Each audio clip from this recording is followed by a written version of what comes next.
e hoje eu vou ensinar a você a potencializar a papinha do seu dog. A nossa cachorra, ela tá tendo dificuldade para comer e se alimentar. Já trocamos a ração por diversas vezes, a gente troca todo mês e nada.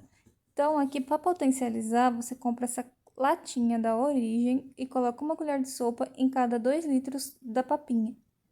Essa latinha, ela contém todas as vitaminas, nutrientes e ela é hipercalórica. Então, se o seu cachorro estiver abaixo do peso, ela vai ajudar no ganho de peso do cachorro.